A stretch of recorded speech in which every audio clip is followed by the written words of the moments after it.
binders. Hi everybody, distinguished teachers, family, faculty, friends, and the very reason we are here today, the graduating members of the AOS class of 2019. Before I get started, I just want to say a quick thank you to Sophia, Dr. Priddy, and Ms. Chang for those kind words, and for inviting me to speak to you all today. But I also want to say that I'm a little curious about what prompted them to ask me, the recent college graduate, to be back home with my parents to give the commencement speech. But rest reassured that I have moved from my childhood bedroom to the basement apartment, and also am employed while taking a gap year, hoping to pursue medicine next fall. So I was fortunate to graduate from AOS in 2015 and Broadrun prior to attending the University of Virginia, like she mentioned. And I graduated this May with a degree in biology and bioethics. Like previously mentioned, I'm pursuing a future in medicine, specifically maternal fetal health or pediatrics. I don't know yet, so bear with me.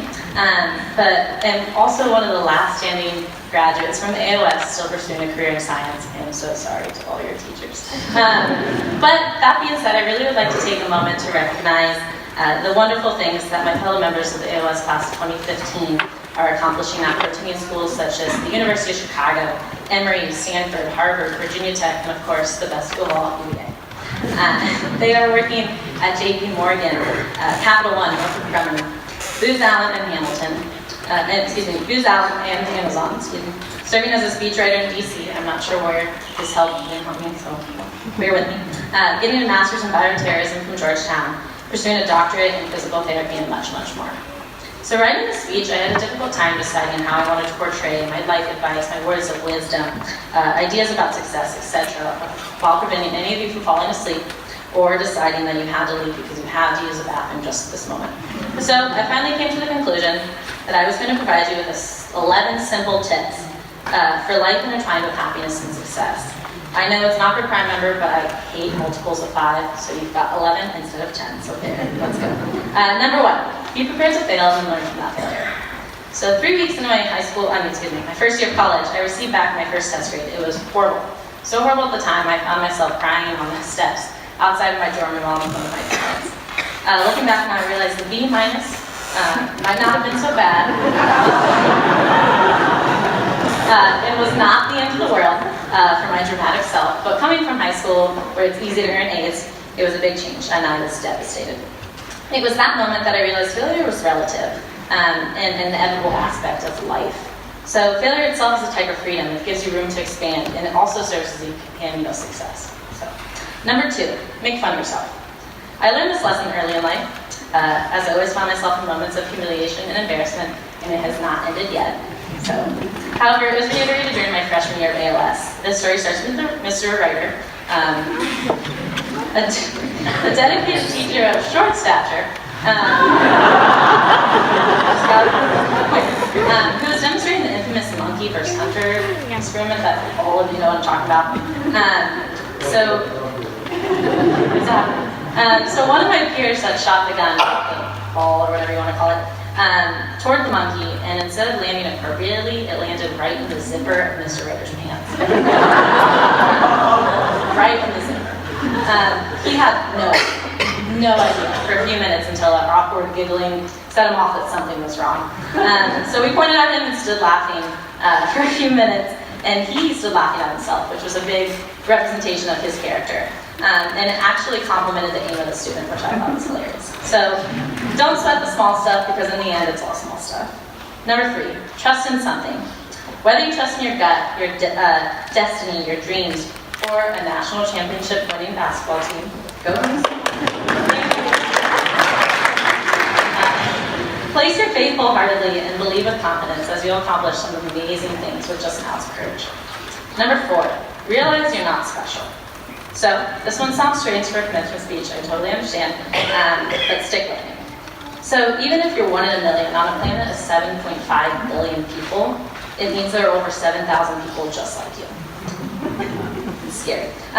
Said by David McCullough, a high school English teacher, resist the easy comforts of complacency, the glitter of materialism. Be worthy of your advantages. Advantages that I personally find fortunate, and with such fortune comes the obligation to serve, which brings us to number 5. Number 5, find an opportunity to serve. Whether you interpret this literally and become a waitress and waiter to serve, or as I did, with volunteering, tutoring, teaching, etc. Find a way to give back to those you surround. Especially in college, engage with those in your community for which you're called home for the next 4 years.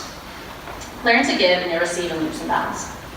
I was fortunate to discover a home volunteering with Charlottesville Area Riding Therapy, also known as CART, which is a horseback riding facility for children and adults with both physical and mental disabilities.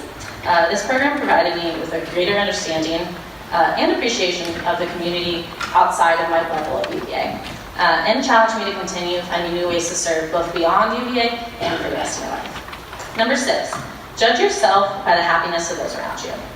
So this one's simple to me. Your attitude directly impacts those surrounding you. So make it a point to be cognizant of your character each and every day. Make it a goal to be the sunshine in the room, or just wear a bright yellow dress. So, it's intentional. We're halfway there, guys, so we're almost there. Number 7, be healthy. So this one sounds obvious, but I promise you, each and every one of you will gain weight. Whether you want it or you don't, it's going to happen during your first year of college. But I ask that it also, in addition to using your unlimited meal plans, use your free gym membership. It is the last time you'll ever have free gym membership. Use it. Also, no matter how cool it seems, try your best not to pull all-nighters. There's this one library at UVA called Commencement, which is open 24/7 during exams. And it is the hot spot for procrastinators. So naturally, one morning, I was studying there when I found a kid sleeping in a hammock that he had hung up between 2 bookshelves. It was amazing. I don't know how it didn't collapse, but it was amazing. Only to later learn that he completely slept through his exam. So don't do it. So make sure to sleep, and if you decide to not listen to this advice, at least set an alarm just in case. Number 8, visit your teachers. So no matter how inconvenient it may be, how far away you live, anything of that sort, come back to AOS. You might even get a hug from Mr. Reigel. Yep. But in all seriousness, put time into recognizing the impact on your lives, and you may just build lifelong relationships with them. Appreciate, understand, and respect what these teachers sitting here have done to get you where you are today and where you will be in the future. No matter what, they will continue to confuse you by answering questions with more questions, but they will always be supporting you near and far as your biggest cheerleaders.